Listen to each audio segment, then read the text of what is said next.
Hello friends, welcome to my channel. In this video we will cover section 285 BA जो हमें बताएगा specified financial transactions. ये ऐसे high value financial transactions होते हैं जिनकी जैसे ही हम ये ट्रांजैक्शंस करते हैं तो सामने वाली पार्टी के ऊपर ये लायबिलिटी होती है कि वो इनकम टैक्स डिपार्टमेंट को रिपोर्ट करें। ओके, तो सबसे पहले सेविंग बैंक अकाउंट। अगर आपका किसी भी बैंक में सेविंग अकाउंट है और आपने उसमें कैश विड्रॉल किए हैं या कैश डिपॉजिट किए हैं more then 10 lakhs, total cash withdrawal या फिर टोटल कैश डिपॉजिटेड आपके अगर मोर देन 10 lakhs है, वेदर इन वन टाइम और इन पार्ट्स, देन बैंक क्या करेगी, उन ट्रांजैक्शन की जानकारी इनकम टैक्स डिपार्टमेंट को दे देगी और इसी तरह income tax department in transactions को ट्रैक करता है। Okay, next is current account. अगर आपका किसी बैंक में करंट अकाउंट है और उसमें आपने कैश विड्रॉल किए हैं या कैश डिपॉजिट किया है मोर देन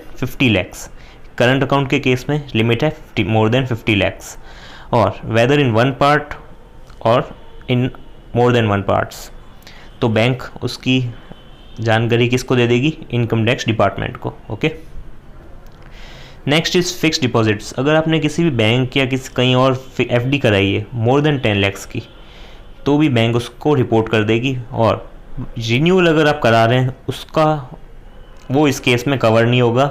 बाकी आप अगर फ्रेश कोई एफडी करा रहे हैं मोर देन 10 lakhs की, तो बैंक उसको रिपोर्ट कर देगी इनकम टैक्स डिपार्टमेंट को। और वेदर आप उसको कैश में कराएं या एनईएफटी से कराएं या इसी ईसीएस से कराएं या किसी और इलेक्ट्रॉनिक मोड से कराएं, उससे कोई फ़र्क नहीं पड़ता, बैंक उसको रिपोर्ट कर देगी इनकम टैक्स डिपार्टमेंट को। और इनकम टैक्स डिपार्टमेंट फिर क्या करता है, इन सब डिटेल्स को इकट्ठा करके आपके आईटीआर जो आप फाइल करते हैं उससे क्रॉस वेरीफाई करता है कि आपने जितना रिटर्न भरा है और जितनी आपकी एफडी है वो रिलेट करती है या नहीं, मतलब उसके अकॉर्डिंग ही है या नहीं। ऐसा तो नहीं है कि आपने अपनी इनकम शो कर रखी है 10,000 सिर्फ और आप एफडी करा रहे हैं मोर देन 10 lakhs की, तो इस केस में वो एक्सप्लेनेशन मांग सकती है इनकम टैक्स डिपार्टमेंट कि आपके पास ये पैसों का सोर्स क्या है। Okay, next is credit card bill payment. अगर आपका क्रेडिट कार्ड है और उसका आप बिल पे कर रहे हैं more than 1 lakh in cash, अगर कैश में कर रहे हैं more than 1 lakh, then credit card company उसको रिपोर्ट करेगी आईटी डिपार्टमेंट को। और अगर आप मोर देन 10 lakhs कर रहे हैं इन डिजिटल मोड, डिजिटल मोड के केस में क्या लिमिट बढ़ा दी है 10 lakhs है, तो उस केस में मोर देन 10 lakhs अगर आप डिजिटल मोड से भी करेंगे देन ऑल्सो जो क्रेडिट कार्ड कंपनी होगी या बैंक होगा जिसका आपका क्रेडिट कार्ड है रिपोर्ट कर देगा इनकम टैक्स डिपार्टमेंट को। Next is more than 10 lakhs in cash. अगर आप डीडी बनाते हैं यानी डिमांड ड्राफ्ट, देन बैंक क्या करेगी, उसको रिपोर्ट कर देगी। और अगर आपने इन्वेस्टमेंट की है शेयर्स में कितनी मोर देन 10 lakhs, तो उस कंपनी के ऊपर ये लायबिलिटी होगी कि वो इनकम टैक्स डिपार्टमेंट को रिपोर्ट करे।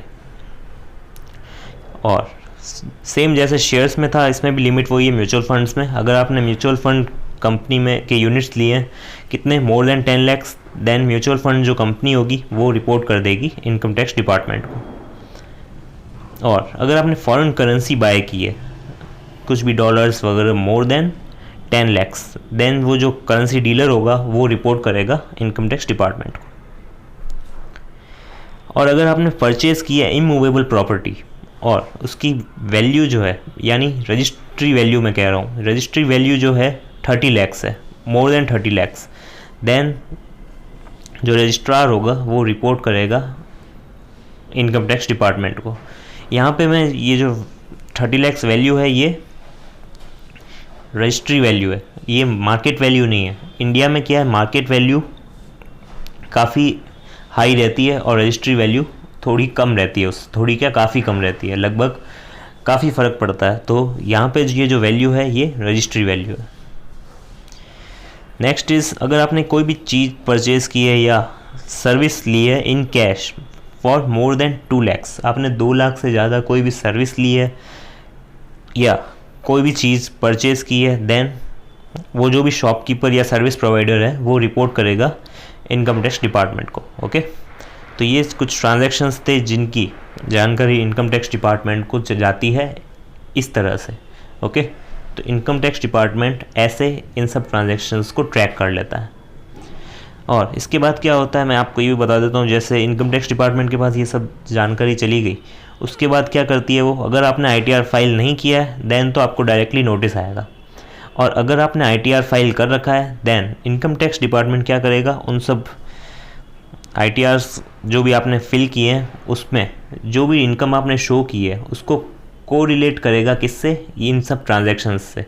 अगर आपने जैसे फॉर एग्ज़ाम्पल आपने प्रॉपर्टी ख़रीदी है 1 करोड़ की और आपने अपनी इनकम शो कर रखी है 25,000 पर मंथ, तो इनकम टैक्स डिपार्टमेंट उस केस में आपसे क्या कर सकता है, एक्सप्लेनेशन मांग सकता है कि आपने ये जो प्रॉपर्टी ख़रीदी है इसका पैसा यानी सोर्स कहाँ से आया, आप पैसा लाए कहाँ से। ओके, तो ऐसा कुछ घबराने वाली बात नहीं है, आपके पास अगर वैलिड एक्सप्लेनेशन है तो आप इजीली उस एक्सप्लेनेशन के साथ भेज सकते हैं उनको reply. But if you do, आपके पास एक्सप्लेनेशन नहीं है देन आपको उस केस में दिक्कत का सामना करना पड़ सकता है।